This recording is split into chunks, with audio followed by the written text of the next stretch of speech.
Hey everybody, welcome to another episode of Claims Corner. I am Craig Fowler. David James has the day off. Joining me today is Murphy Buggs. Murphy, welcome. Glad you could be with us today. Yeah, absolutely. Thanks for having me. Long-time listener, first-time co-host. Great to have you. So, breaking news today, California is flooding as a result of a atmospheric river. Tropical plume, tropical connection. They also have a bunch of other names for it, but basically it's a corridor of concentrated moisture in the atmosphere that just produces just massive amounts of rain. It's been raining there multiple times. I think this will be the third one they've had from San Francisco down to San Diego, just causing massive amounts of flooding. We've been sending a lot of people out, deploying a lot of people, getting them out there, putting our claims representatives out there to handle policyholders, take care of that. But there's just a massive amount of stuff going on, and that's not the only place that's actually received severe weather this year. It's been an interesting winter so far. Ohio Valley has received massive amounts of, I shouldn't say massive amounts, but a lot of hail. I guess if you piled it all up, the amount of hail that they had, you could call it a massive amount of hail. But they've had a lot of hail in that area, impacting hundreds of thousands of homes. All these events that have been occurring, when you look at the weather reports and you look at the news reports, there's millions and millions of policyholders that are being affected somehow by one of these events that's been going on. So it's been kind of a crazy winter we've been having with these impact storms coming across and just causing all this damages. But Murphy, before we start getting into our topic today and getting into kind of the reason why we're talking about the severe weather and things like that, do we have any good news we want to talk about? Yeah, we do have some good news. We've got a pretty cool event coming up on March the 28th. It's your birthday. You'll be 30? I thought you were going to say there was a bake sale or something. No, not quite. Okay. Not quite. Also on March 28th. I'll be 30. Yeah. I'll be 30, yes. Right. Also on March 28th, we have a Pause and Relax here at CNC. We are joining with our friends from the Mobile Animal Shelter. They'll be bringing some adoptable dogs here to CNC. There'll also be snow cones and pictures. It's nice to unplug, from work for a little bit, and kind of get away from things and relax a little bit. Dogs and snow cones. That's right. That's good. Interesting. That's right. Okay. And maybe even birthday cake. So. Unfortunately, I will not be here for my birthday. I'll be traveling across the country, but so. Well, good for you. Also, next week, CNC will be at PLRB at the conference in Orlando. It's being held at the Orlando World Center Marriott, the 19th through the 22nd. We will be in booth 1233. So if you are at the conference, obviously stop by, say hello. We'd love to see you and love to connect with you as well. And then even another event we have coming here in the next month on April the 15th. We are partnering with Habitat for Humanity for Volunteer Day, and that is on Saturday, April the 15th from 9 a.m. to noon. So we're super excited about that as well. So we need to find somebody that actually can cut and hammer and all that good stuff. Yeah, right. We need some tools. Fine. We need some tools.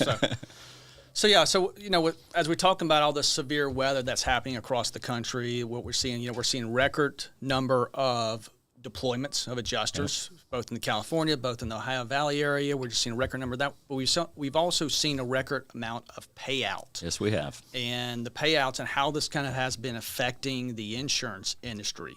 And so today, one of our guests that we brought on today is, can we see them? Are they on? Okay, good. I can't see them on our screen here, so all right. So we'll keep going. So we'll make sure all there. So we brought in some guests today to talk about fortified construction standards, its benefits, what's driving its growth, in addition to Smart Home America and how their role is in making communities more resilient and the importance of fortified homes. Because we talk about the record amount of events and record amount of what's going on, and then talk about fortified home. How are these two together? The fortified home's there to strengthen the home and make the home better. I personally have a fortified home. Yeah.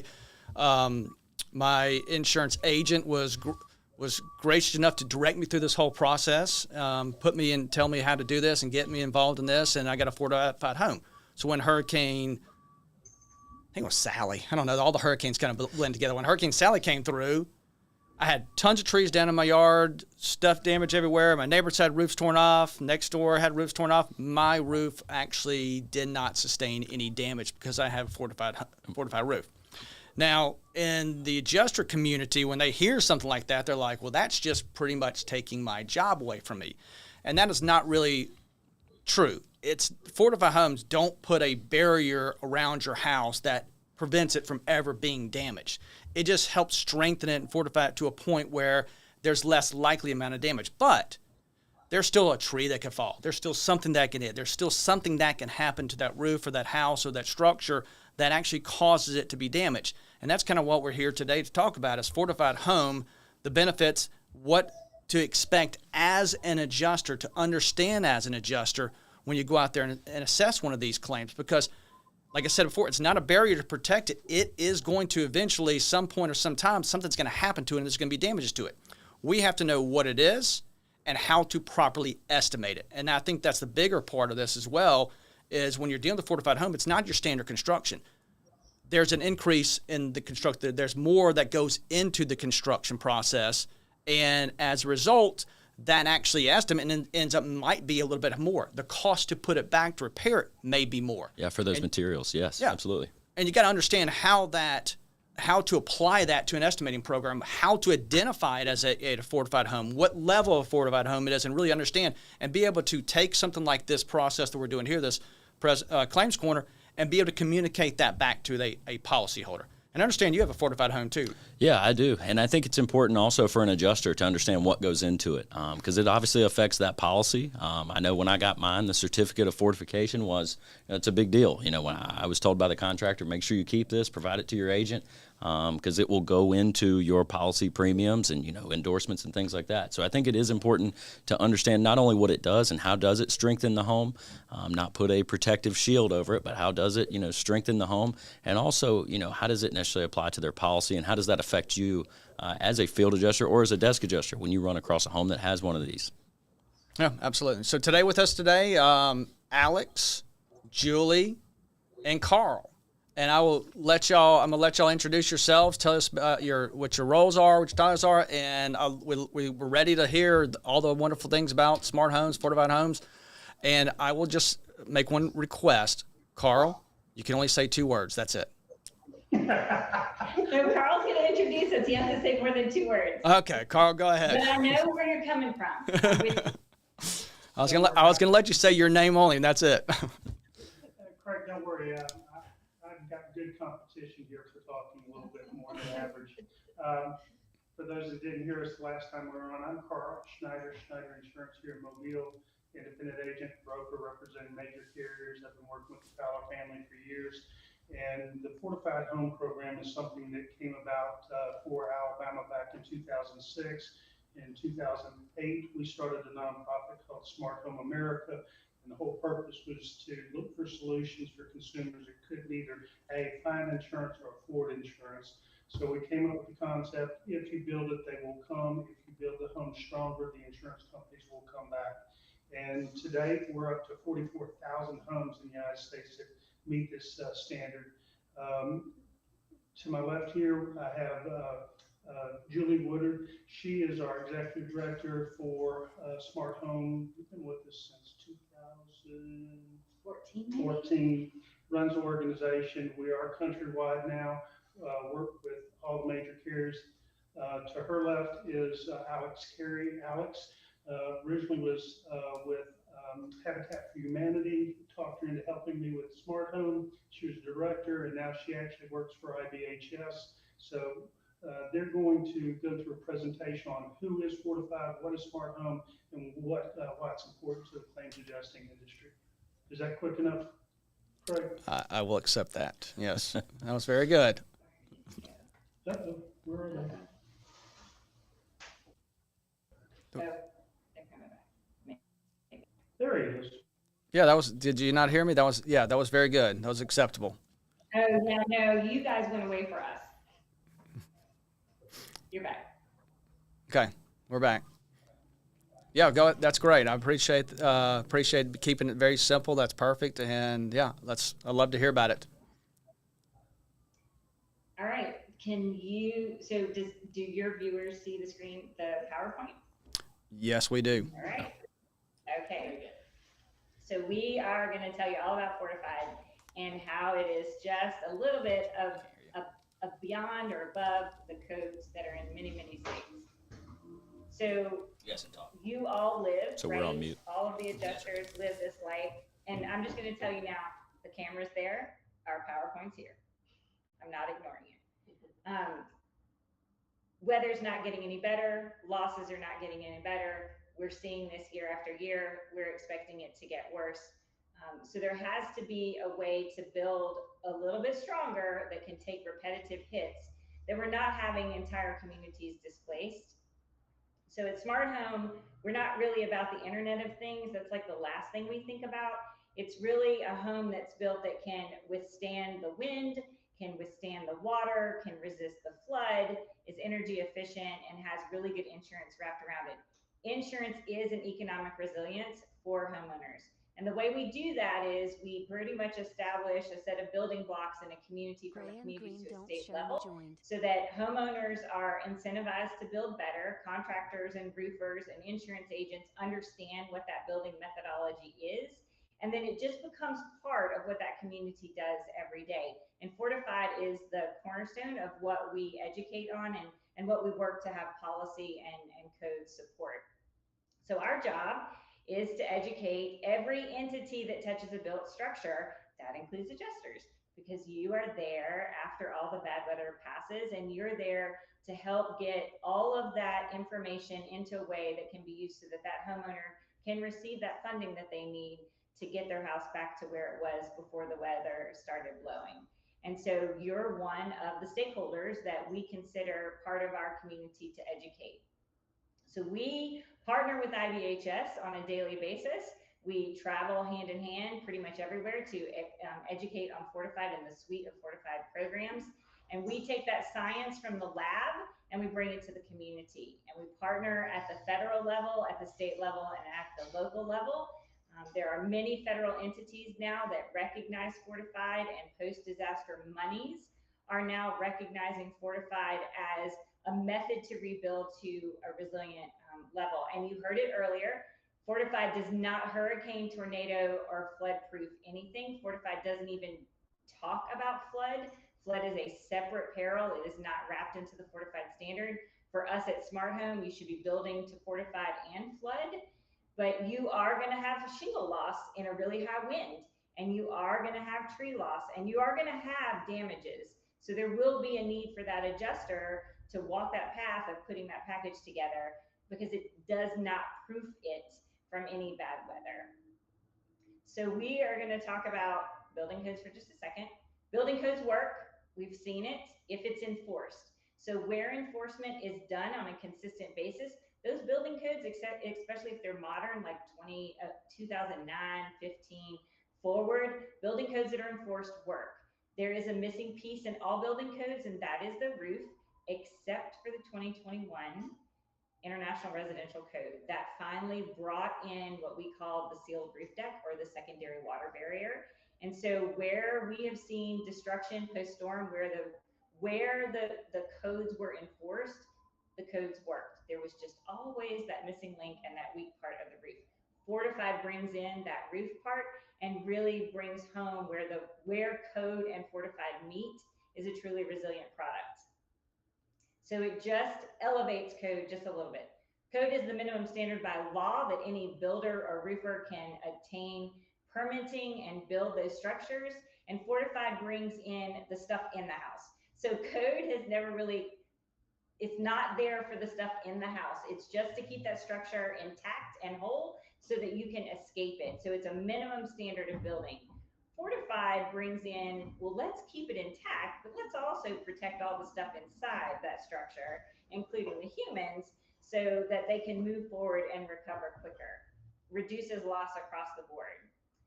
I'm going to pass this over to Alex to talk about what we saw successfully in our neck of the woods post-Sally. All right, so Sally hit the Alabama Gulf Coast. Some of you may have gone through Sally, but the big differentiator with Sally is how slow moving this storm was. So even though it was, and I put air quotes around this, it was only a Cat 2, where we don't freak out and panic and evacuate, we just bunker down. It did last for, my personal house was in the eye wall for 6 to 8 hours. It was a very long category 2. So what that meant is that we had a lot of fortified homes. Coastal Alabama is where we have the bulk of fortified homes right now.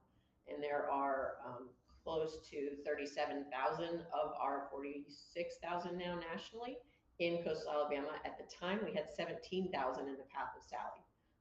Out of those, we had, this is just a map showing where those homes were located. You can see them in relation to the wind field, and you see that there was a good number of them that withstood the 110 to 120 sustained with some higher gusts.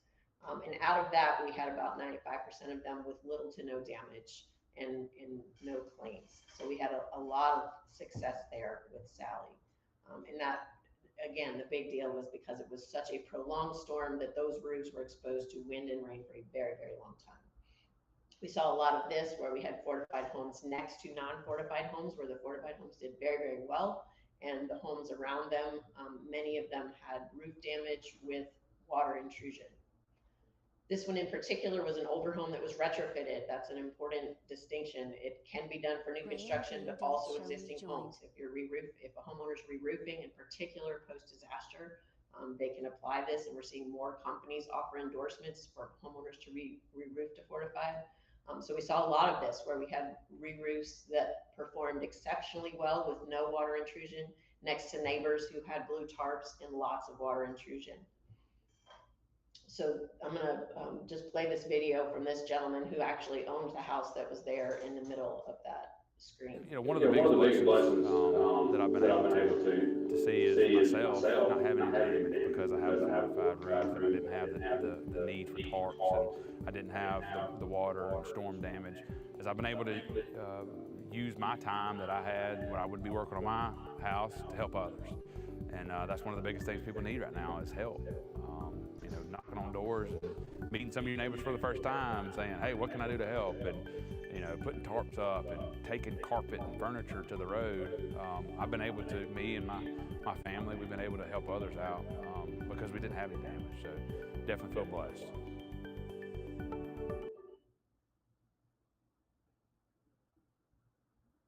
Okay. So with that, I'm just going to share a couple of anecdotes about contractors that had some very big successes after Sally. This gentleman actually did the roof or re-roofed that gentleman's home, and everybody in the neighborhood wanted to know who did that roof. And so this contractor had 800 messages 3 days after Sally because everybody wanted a fortified roof. Similarly, we had new construction. We had a local builder, built over 2,000 homes since 2014, didn't have a single call back after Sally, and he was absolutely elated. Now we'll move on to Ida. Ida was, in contrast, a much bigger storm, as many of you probably know. So 160 mile per hour winds sustained. This is the lower Ninth Ward, where we had another re-roof happen from a nonprofit partner of ours, SBP. And SBP's done hundreds of homes now into lower Ninth Ward and well beyond into other areas of the country. But they had no damage. None of their homes sustained any damage after Sally. So that was another big success. And on the flip side of that, on the opposite end of the spectrum, we had some much more expensive homes. This one was actually in Grand Isle, Louisiana, which got the brunt of the storm. 160 miles per hour came up the Gulf and hit Grand Isle. Most of the island, if any of you were there, know it looked a lot like that house to the right, where most of them actually needed to be bulldozed. I think about 60% of the island probably had homes that were not going to be able to be repaired. This home did exceptionally well. It was actually a duplex. It had a breezeway through the middle of it, and it sustained no damage. They brought in some potable water and some a generator, and they had recovery workers living in this home. So it was a very, very big success. This is the last one I'll share about fortified successes. This was the development on the right was 95% complete when Hurricane Ida hit. They were under construction. They lost a little bit of siding, and some of the air conditioning units fell off their platforms from the wind, but otherwise that development was unscathed. The same developer constructed the property on the development on the left several years prior. That one obviously is not going to be usable and is still not usable, that has not been repaired, and there's no one living there. So many of the families that lived in that are now living in the other development, including the property manager. They only lost about 2 weeks with their construction schedule, and they were able to rent those units out. So that was another big success. And we have now seen since that that's why a lot of the recovery dollars, as Julie mentioned, are now going towards Fortified, because that picture made a lot of headway, and that was actually done with some government dollars. And now all of the Louisiana recovery dollars are going to be applied to Fortified. So I put in a couple of slides on the 2021. As Julie mentioned, the 2021 brings code a lot closer to Fortified. We have a builder that likes to refer to that as whisper close. There's a few things that are missing, one being ring shank nails is one, and there's a couple of others in the higher levels of Fortified. But I wanted to share this because if you are operating and working in any areas of coastal regions that have adopted the 2021, much of Fortified is already in there. So that cost gap is very, very minimal. So for a homeowner to get to Fortified just takes a little bit extra, and most of that is applied to the inspection fee for Fortified. So just wanted to share that in case you find yourselves in areas that have adopted the 2021, particularly in coastal regions, because it is the design wind regions that are requiring that the sealed roof deck be put in place.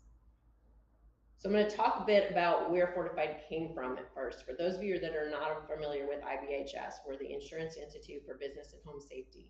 And we have a research center in Richburg, South Carolina, where we are able to move full-scale structures into our test chamber and then apply a variety of hazards to them. You'll see those little circles in the background there. Those are fans that are over 6 feet tall. We can create up to 130 mile/hour winds in that test chamber that you see behind them. We also do a lot of hail research. We know that the insurance industry actually pays for more roofs every year than anyone else, and they are constantly replacing roofs. And so we are trying to find ways where we can reduce that amount of damage and maybe help roofs to last a little bit longer. We do a lot of wind-driven rain research, so we can duplicate up to 8 inches of rain an hour. And in that test facility with the wind, and see how the water intrusion performs in the homes. We also are able to duplicate wildfire events. So we can introduce embers into the wind stream and then see how that interacts with the built environment. You'll see in the foreground there, we do a lot with roof aging. I think just about everybody that deals with roofs know that the warranties, the 30, 40-year warranties is not something that anybody's able to realize, because especially in the southern climate, we see roofs that are aging out with 10 to 15 years. So we're doing a lot more research on what fails in those shorter time frames. So this is a quick video. It's going to take you a little kind of deeper into the research center here. You'll see the fans there. And then this is the test chamber. It's about the size of an airplane hangar, so we can move pretty sizable buildings in there. Lots of research in the field as well. So we actually have some storm chasers that go out and gather hailstones and do a lot with that. Here's some of our wildfire research, where you'll see the embers, and we test different types of products and what will make a home more resilient to fire. Here's some of our water intrusion research, and we continue to do that to find ways to keep that water out. This is what we're trying to prevent, this kind of damage we see after every wildfire, after every wind event. There's always something. We do commercial research as well. So this is an example of some of our commercial research, and then one of our more spectacular failures on some of our wind research that we went on one of our projects we were testing. So that's just a little quick snapshot of some of the work we do. All of that goes into our Fortified program, which is where we've seen the real world results. So all of that research, the rubber meets the road with the Fortified program. We're able to implement that research there. Right now we have, this is actually as of January 1, we had 36,000 in Alabama out of a 44,000 nationally. That is now, we're getting close. We're probably going to celebrate our 50,000th in early May here in Alabama. You'll see North Carolina also has, they're creeping up there around 6,200. They have a grant program that the NCIUA, their wind pool is running on the coastal areas there. So that's why that number is much larger. Alabama also has a grant program, so they're seeing a lot of retrofits as well as existing new construction. Louisiana is very hot right now for Fortified. They have seen what happened in Alabama. They've been hit, as many of you probably know or were involved with, many, many times in the past years. And so they are looking to make some changes to see how we can prevent the kind of damage that they saw after Ida and Laura and others. So we should see that number start to build here shortly. These are some of the things. This was some of the losses after Sally, and so these are just some examples of things that Fortified addresses. Gable ends are particularly vulnerable, and we do have a way to prevent that kind of damage. Roof deck loss. Ring shank nails are an integral part of the fortified roof level, and that keeps the roof intact. That third image there is a metal roof over shingles. And I usually tell people, if you ever see anybody you know and love putting a metal roof over their shingles, stop them immediately. That is a terrible practice. And many of you have probably seen in the field after disasters how many metal roofs are on the ground that were applied over a shingle roof. We do not allow double layers in Fortified. We take it all the way back down to the deck and make sure that it's done from that point. The last image there was a total loss. That was actually a roof. An opening that was breached, and it ended up with a total failure. So we definitely know how to prevent that sort of damage. So this is a demonstration from our research center. This was back in 2010. This is our first water intrusion test. So we have this duplex structure. Everything's the same with the duplex, with the exception of the one thing that Julie mentioned earlier, which is the sealed roof deck. That is one of the key elements of fortified roof. So when the roof is lost, it keeps that water out. So you'll notice as the video continues here, the wind's around 80 miles per hour, 89 90 miles per hour. Now we're dumping 8 inches of rain an hour, I mentioned, on that structure. And you'll start to see here in just a minute what is happening inside that structure, particularly on the side with the unsealed deck. The water is pouring in around the fixtures. It's saturating the insulation in the drywall. And there's a lot of water that is coming through those cracks and causing all sorts of havoc inside that structure. We were gathering the water to see how much water was actually coming through, and we ended up having to shut the test down because there was so much it overflowed all our gathering mechanisms. And so shortly after we shut that test down, you'll see in just a moment what happened. The insulation and drywall, everything came crashing down, and this side is obviously completely saturated. We're probably going to start to see some mold, if that were a real life situation, start to happen pretty quickly. So that side is not going to be livable for quite some time, and I'm sure that you guys out in the field have seen this type of situation. The side that had a sealed roof deck, a little bit of insulation, where the attic hatch had been brought down and some insulation spilled out, but this side was dry, and most importantly, this side was livable. So if that were somebody's home, they came back from evacuation, they would be able to come back in. It would be hot. They probably wouldn't have power, but they'd be able to sleep in their bed that night, and that's the important differentiator. So the damage estimate this is a more recent. This is actually a few years ago. So obviously with inflation, this is probably more now than it was then. But the damage estimate for the side with the sealed roof deck, about the cost to put the roof back on and a little cleanup. The side without the sealed roof deck, obviously that's going to be a full gut as well as replacing the roof.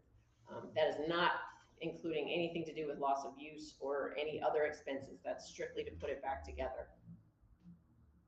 So we know that 60% of the water that hits an unsealed deck comes through into the attic.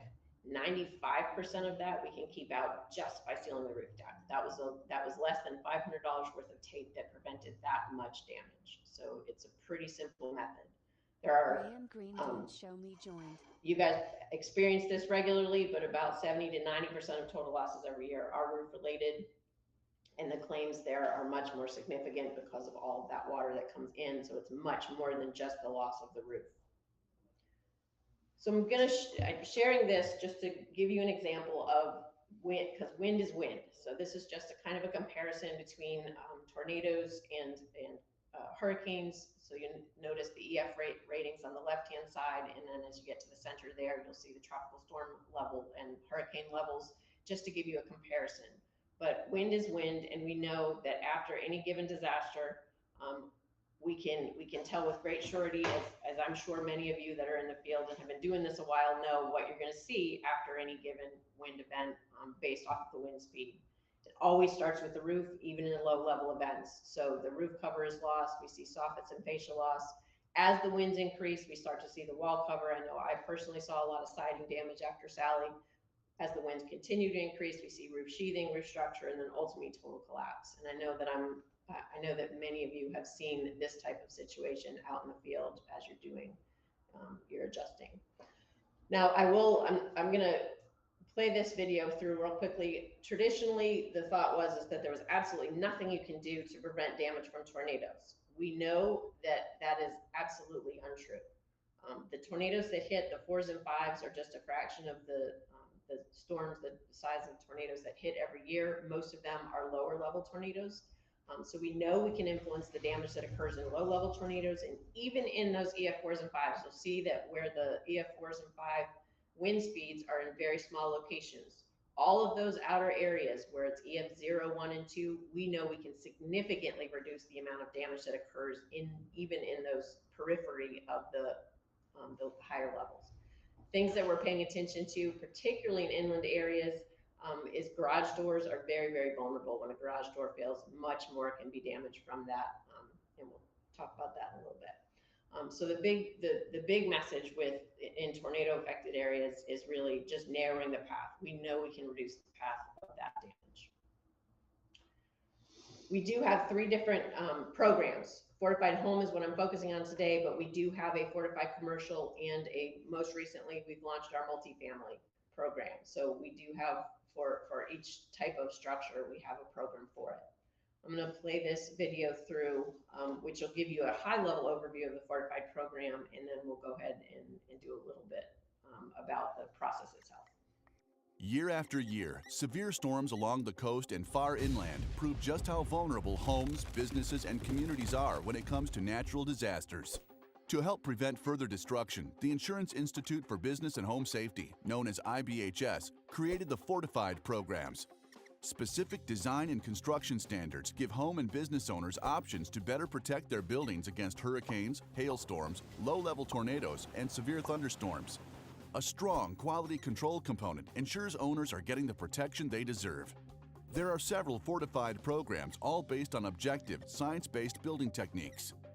This video focuses on the Fortified Home program, which addresses the natural hazard posing the biggest risk in a specific area. The construction standards can be used to build a new home or upgrade an existing home. Using data from more than 20 years of storm damage investigations in the field by IBHS and other experts, along with data from laboratory testing at the IBHS Research Center, Fortified Home provides a uniform set of superior building standards, standards that are stronger than most state building code requirements. Homeowners and builders work with Fortified Home evaluators throughout the construction or retrofitting process to make sure they achieve the desired level of disaster protection that best fits their budget. The roof, a home's first line of defense against Mother Nature, provides a comprehensive roof system designed to keep both wind and water out. A fortified roof features a wind-driven rain management system for advanced protection against water damage. It also provides superior wind uplift resistance by using ring shank nails, which provide double the strength of nails used on traditional homes. The silver level adds extra protection by strengthening building openings, such as windows and doors, to keep out wind, water, and flying debris. The gold level designation ensures the house is tied together and has what engineers call a continuous load path. This means the roof is tied to the walls are tied to the floors, and the house is tied to the foundation. The continuous load path helps the home to stand strong when high winds try to tear it apart. After a certified third-party evaluator verifies all upgrades and critical construction details are complete, homeowners receive a designation certificate with a unique ID number that is valid for 5 years. Fortified Home provides cost-effective, consistent, and defined structural upgrades.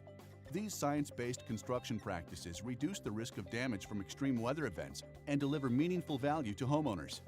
That is why Fortified has been endorsed by local, state, and federal government agencies and is being adopted by builders and contractors at all price points. For a complete description of Fortified Home benefits and requirements, visit disastersafety.org/fortified. Fortified works. It truly is the national standard for resilient construction.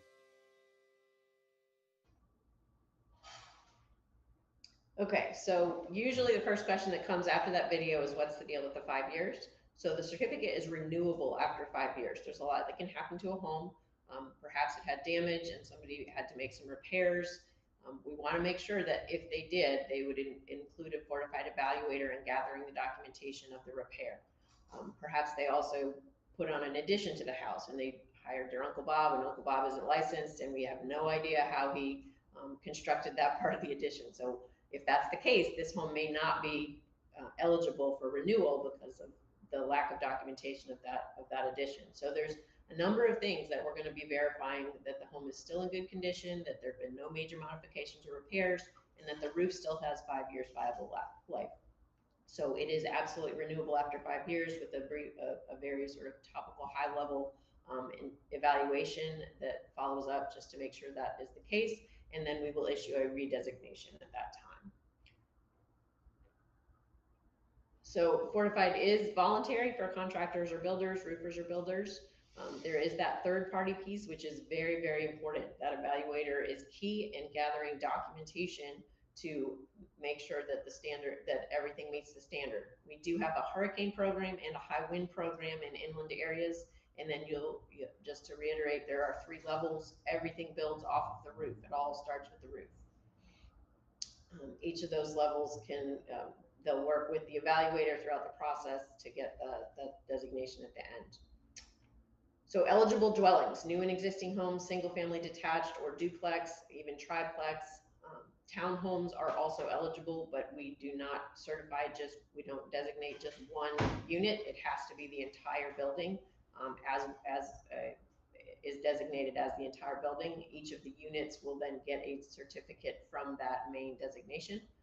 And then we have manufactured homes are also eligible. However, they do need to be zone 3. They have to have a sealed roof deck and it has to be applied in the factory. And then they also have to be set on a permanent foundation, not screw anchors. So some sort of masonry permanent foundation or piers. Ineligible dwellings would be anything on a dry stack foundation. So think about if you can pick up the house and kick over the foundation, then it is a dry stack foundation, and that would not qualify even for the roof level. Mixed use and commercial would fall under our other programs, either the multifamily or the commercial program, and then multi-unit residential would fall under multifamily. This is just some additional examples of dry stack, just to give you a better sense of that. Even fortified roof level, if it is on a dry stack foundation, it would not be eligible. So that's an important distinction there. As Julie mentioned earlier, we do not have any flood requirements. We do highly suggest that people build at least 3 feet above base flood, but we do not have a flood requirement for fortified at this time. To break it down, just to give you just to do a little reiterating on each level, fortified roof is all about the roof, keeping the roof on and the water out. When we get into silver, we're addressing what we call damage amplifiers. So meaning that if that element or component is damaged, it's going to do a lot more damage. So garage doors are a classic example of that. If the garage door is damaged, the wind pressures are allowed to enter the home. And then that is oftentimes when we see catastrophic failures, when the wind pressures are allowed in. Additionally, porches or carports, making sure they're tied down, because if they are lost and connected to the house, many times we'll see additional damage occur from that. So that's an example of those. Fortified gold, we're keeping the roof on, water out, we're reducing those damage amplifiers, and we're paying attention to the continuous load path, which is keep the roof tied to the walls and the walls to the foundation. We do have a hail supplement. So any either hurricane or high wind, this is optional, it is not required. But we do have a hail supplement that homeowners can participate in and get an impact rated roof cover. If it's shingles, we actually have our own shingle rating. So that's important as well, that it has to be one that we have designated as good or excellent. Any other types of roof cover, it just have to have an impact rated roof cover like metal or tile. So to give a high level summary of roof, we're using ring shank nails. It doubles the strength of that roof deck attachment. And that's at 4 inches on center. We are sealing it up. So there's several different ways to get there. The tape method that you saw in the video is one of the more commonly used. But keeping that water out of if you lose the roof cover, that'll keep it out of the attic. And then locking it in, we pay a lot of attention to edge details. So making sure there's drip eave and that there's a starter strip and that everything is locked in on that roof edge to keep the wind out, keep that roof intact. So the process itself, the homeowner or the contractor can initiate the process and contact an evaluator. They can apply the standards. Anybody any contractor can utilize the standards. The key is getting that certified evaluator to come out throughout the process. So they would either re-roof or build to the requirements. That documentation would be occurring throughout the process. Both the contractor would be able to do some documenting as well as the evaluator. All of that gets entered into our system by the evaluator, and then we audit each and every file. And only then, if we check that everything has met the standards, do we provide a designation at the end. So this is what the certificate looks like. Fortified, it will say what level it has achieved. And this particular one says new roof. It is designated to the address, not to the homeowner. So it is completely transferable. If the homeowner sold the home, the new owner would be able to yield the benefits of that designation. There is a QR code on that certificate as well, and that verifies that it is a legitimate certificate. Believe it or not, this is like a golden ticket in Alabama, and if you, they're so popular that we've actually seen some fraudulent certificates come through. So that QR code is key at making sure it's actually a legitimate designation. The expiration date is on there. We will, at the end of the 5 years, we will issue a notification to the homeowner, letting them know that it's up for redesignation, and then they would just contact an evaluator to get that redesignation. So we do want homeowners, if there are any repairs needed for a fortified home, they do need to reach out to that evaluator, engage them in the process. If they're ever in doubt on whether they should contact the evaluator, they should just contact the evaluator, particularly when it comes to roof things. Things as simple as a satellite installation, if it is done poorly and not flashed or sealed properly, that could affect the redesignation. So there are a number of things that can do, but we do want to make sure that they've reached out to the evaluator. Some of the things that make a home ineligible is any major things like enclosing or adding a porch or a carport, re-roofing or repairing without the evaluator, installing solar panels without the evaluator. Even doggy doors can affect it, because if you are at a higher level where design pressure doors are required, and then you cut a hole in that design pressure door, it is no longer a design pressure rated door. So even something that simple can affect a designation. And certainly things like replacing doors or windows. So I wanted to just give you an example. This is something that I can definitely send out to get circulated within your group, but we actually do have Xactimate codes for all of the fortified elements. This is just a snapshot of that. But we have those codes. So if you come across a fortified house, I would say especially in states like North Carolina or coastal Alabama, that you verify whether a house is fortified or not. And if it is, then we have the codes to be able to put it back the way it was supposed to be. Or if a homeowner wants to go forward with a fortified, or they have an endorsement that the insurance company that they've taken advantage of, that will allow you to put those to utilize those codes to make sure that the correct evaluation is given or adjustment is given. We do have some trainings that are available online. So fortifiedwise.com is where you can access these trainings. We have some preview modules. So if there's anybody in your organization that you would like to, or any contractors that you kind of want to just get their feet wet and learn about the program, similar to what I presented today, we do have those free modules that are available. Fortified Fundamentals is probably the best one there. We also have our evaluator training, and adjusters can qualify for becoming evaluators. And a lot of times we have had some adjusters that in the off season, which I know is becoming less, there's not really an off season anymore, but we do have some adjusters that have also become evaluators, and we have some prerequisites for that, but that is our fortified. It is also available on fortifiedwise.com. So in Alabama specifically, we're starting to see some of the other benefits for homeowners. We are starting to see the University of Alabama did a study a number of years ago, and they've recently double checked to make sure that things were still holding. But there's an average of 7% higher resale value for homes that have a fortified designation. That is, the closer you get to the coast, that ends up into the double digits, and we've seen into the teens in some instances when it's right along the water. So that wraps up our presentation for today, and I don't know if we have any questions that might come through, but I'm gonna, these are the websites where you can find more information. Smart Home America has lots of good information on there, particularly consumer facing. don'tmove.org is a great one for homeowners, and then fortifiedhome.org, you can find all the technical resources, among many other things. Very, very good, important information. We really appreciate you taking the time to present us with all this information. I believe there are some questions and comments, and before we really get to those, I do have a quick question, one for Carl. So you're limited, Carl, to a minute, but what type of fortified roof do I actually have? What type of fortified, where am I, the silver, the gold? Do you recall what I have on my property? Your house is a silver. Silver, okay, okay. Second place, not bad. Your mother and your brother are gold. They're gold. Okay. Well, I think a lot has to do because my house is a much older home. You know, this one's built in the '60s, I believe. So I think it's one of those that was retrofitted, where it's just the roof. So, and I can tell you, we were in Sally, and I'd never really seen that graph till you showed it, of where the wind zones were, and we were in the houses in one of those 120 to 130 mile per hour wind zones, and the roof did fantastic. No issues at all. Even some little tree limbs hit it here and there, but nothing got inside, nothing caused any severe damage. So I think, and I really believe that if it wasn't for Carl, you pushing this on me a while back, which I appreciate. I'm not saying that negatively at all.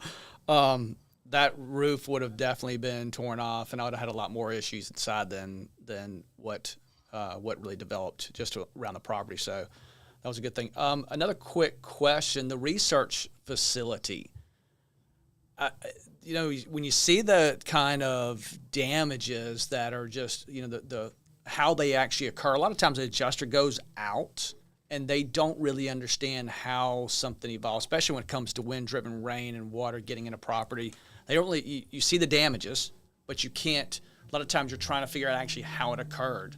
The first thing that when you saw all this, the research facility, immediately was like, it'd be great to do a field trip. Yeah, when are we going? Can you buy tickets? I'd love to go out and see some of that in action like that. And I'm glad to know, we'll definitely post this later as well on our YouTube channel, so people can go back and reference this information later. But the training that's out there as well, the links to that, so people can actually go out there and look at some of this research and some of the training and what the program, again, is about, to get a better understanding of that. Actually, one more question I do actually have for Carl. I forgot about this.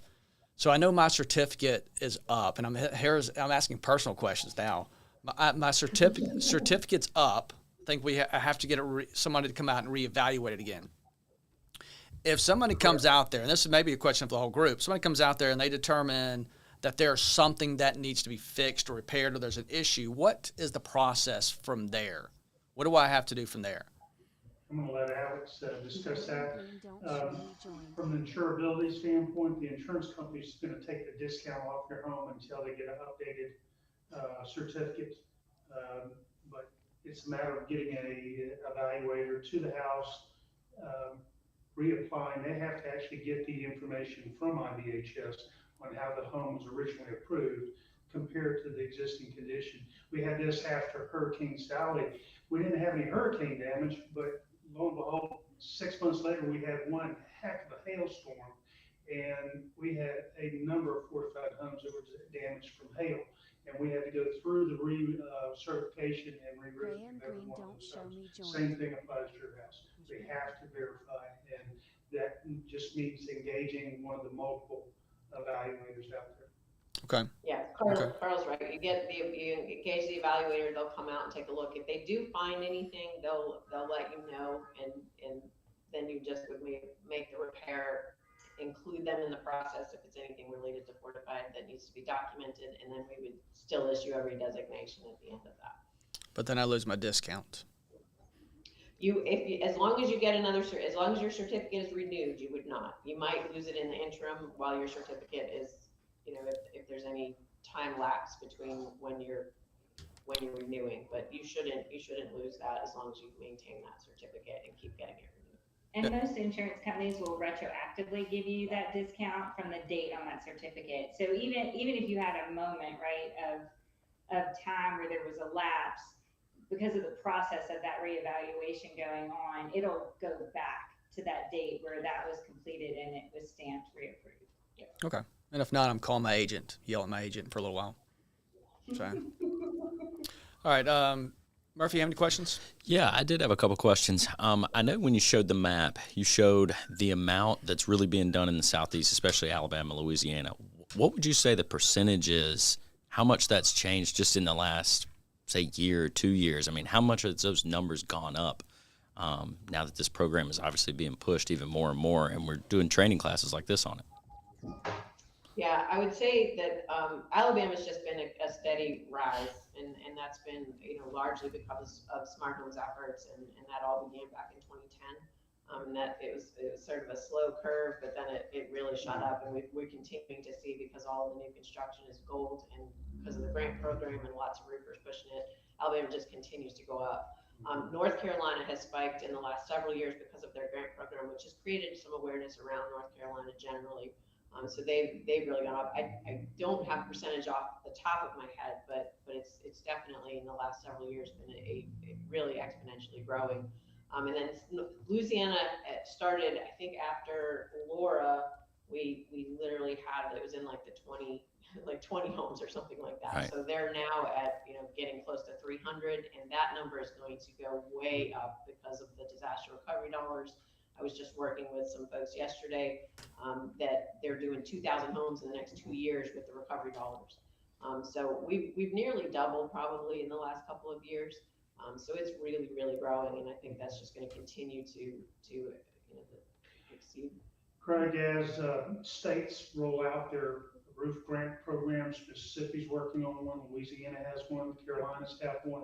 As those programs roll out, those grant programs are based on the fortified standard, fortified certificates. So you're going to see the other states copy what Alabama has done and continue to grow and grow and grow. And we're working with the state legislatures and the Department of Insurance to promote this.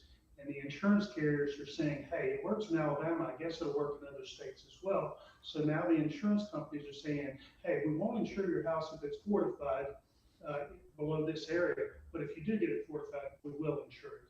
So it's not only discounts, it's not only loss control, protecting your home, it's also being able to find and receive affordable insurance. Yeah, I think particularly in Louisiana and Florida right now, with their markets that are so challenging from an insurance perspective, we are seeing a much bigger increase in interest in the program because it does make insurance more available to folks that have that designation. And I think I'm just going to throw out for your viewership right now that a lot of what we shared in the slide deck and in the videos were like super successes, right? Like very minimal damage, no displacement of homeowners. But for your viewership who are adjusters, right, that is their livelihood, is doing that adjustment. So I just want to reiterate what both of you said at the beginning, is that first, there are way more existing buildings sitting on the dirt on this planet than there are new builds any given day. And those existing construction projects go back, way back, right? Historical properties do really well, except for where you get to that roof, because they were built differently. The way we built was different, right? The materials we used were different.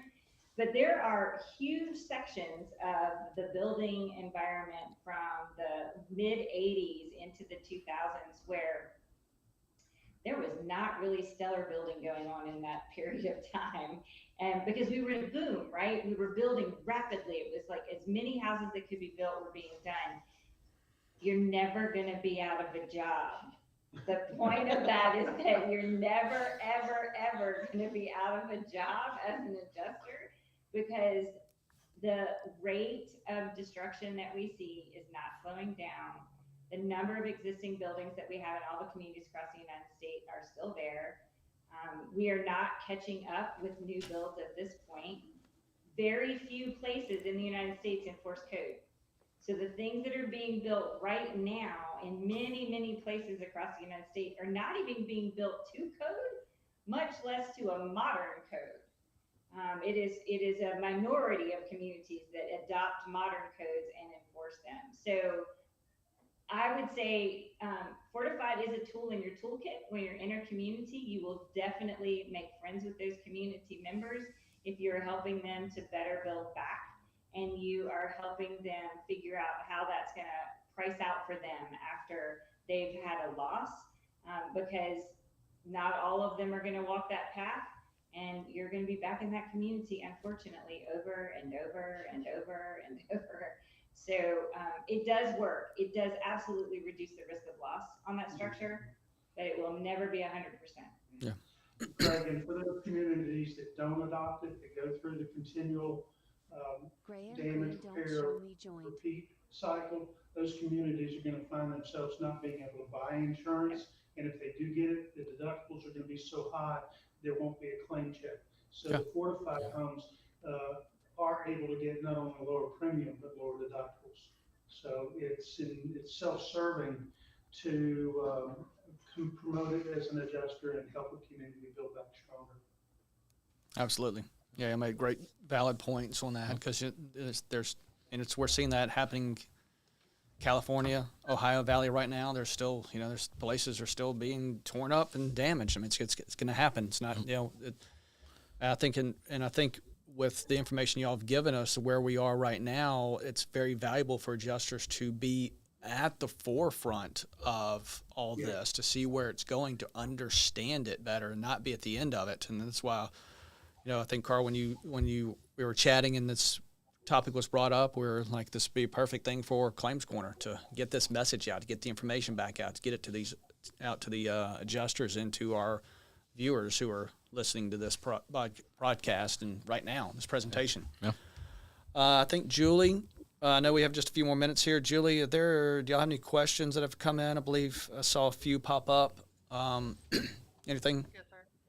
Okay, yeah, we only have a couple minutes, but I do have about 4 or 5 questions. The first one is there typically an endorsement that gets attached to the policy in place once it's fortified? So it depends on the state. That's a legislative action. In Alabama and Mississippi, insurance companies are required to offer at renewal on that policy for that homeowner to decide if they want that endorsement, because it's an extra thing on that policy. And so if they choose to walk that path, then yes, they have an endorsement. And we saw an increase in our fortified designations post Sally. We don't have all the finite numbers, but we are confident that because we had so many homeowners with an endorsement in place when Sally hit, it enabled those homeowners to get to that fortified roof, because that endorsement covered that upgrade from where that roof was to a fortified roof. And so it's a state by state. It's not everywhere because it does take legislative action. Another thing has to do with the ordinance, a law provision and the policy. A lot of the communities we're working with are adopting these, what we call supplemental coastal code, that requires a house be re-roofed to these higher standards. And it's based on number of percentage of size of the house that are damaged. Can the roof be repaired? There's a lot of things that recommend the adjuster look at the local ordinance to determine what is required on a rebuild basis. And a lot of times it's going to be right at the fortified standard, and just for a few more dollars, the consumer can upgrade their home and get that certification very affordably at the time of loss. Okay. Okay, so how do we as adjusters know what parts are different from the rest of the home that makes it fortified? So if you're an adjuster going in, what would you look for? I would say the first thing to see if the house is registered as a fortified home, and there is a website and there is the ability to check to see if the house is already designated. If it is, then the adjuster must adjust the claim as a fortified roof based on the exact make codes that Alex was showing earlier. If it's not a registered home, then it's not up to those standards. And then I would also say that because we'll share a PDF of the PowerPoint, that chart difference that Alex shared between the 2021 code and fortified is a great way to understand if you're in a community that's enforcing the 2018 or the 2021 code. It is not far off for that house to get to that fortified standard. And so, but you can use for the 2021 for sure, if you're adjusting in a community, enforcing that, you've sort of got that comparison in those two slides that Alex showed where you can use that, and then you've got the exactament codes. And this is also a good piece when you've got roofing contractors that are trying to do supplements. You can see, again, see if it's fortified already, and or check the local community, because a lot of the roofers will try to do an upgrade on a house that's not required. So it's important that the adjuster know what that local code is. Okay. Two more questions. Well, one is a two-part. Can anyone just decide on their own to get fortified, get their home fortified, or do they have to qualify for it? So anybody can decide that they want to pursue it, and then based off of the prerequisites that we have, that would be up to the evaluator to determine whether or not that home would be eligible to move forward. Most are, it's really, there's a few things that drive stack being one, a couple other, like if the home is older, there might be some, rafter spacing or things like that. But by and large, I mean, most homes should be able to move forward. Okay. And if your home is fortified, so like Craig has got the silver roof, can he upgrade to the gold roof? So yes and no. Gold primarily, think about the documentation for one thing. Gold is largely for new construction, because once something is covered up, we can't see it, we can't document it, so we're not going to take for granted that it is there. So gold, for example, is a continuous load path, meaning we need to document all the straps that make up that continuous load path. So unless he was doing a full gut rehab, it would be very difficult for him to do silver to gold. However, if somebody has a fortified roof in an existing home, it's very feasible that they could upgrade to silver for sure. Gold is kind of a big step from silver. Okay. So I basically Well, that's have all the to. questions I have. I basically have to accidentally bulldoze my house and rebuild. Okay. Yeah. Is there any exclusion in my policy, Carl, that would prevent insured carelessness or insured stupidity? You're the adjuster. I don't know about that. Oh, not in this situation. I'm the homeowner. Yeah, well, An adjuster will find a way. It could be my 4-year-old grandson doing the mowing down. Yes. There you go. All right. So, Julie, no more questions? No more comments?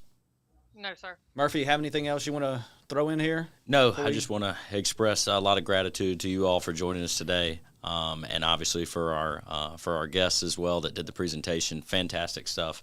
I know we had a lot of our inter-office folks on too that were super interested and invested in this subject. So just want to really say thank you to everybody for being here, and our presenters and everybody else that's involved in the broadcast. Yeah, Julie, Alex, Carl, we really appreciate your time coming on here today and giving us this information. And I would love to get anything that you can forward to my email address. I think Carl has it.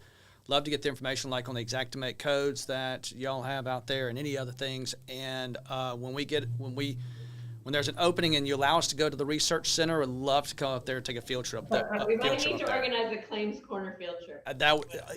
We absolutely could do it live. That would be outstanding. Absolutely. That would, we should think about that seriously for next year. That would be the first episode of the year.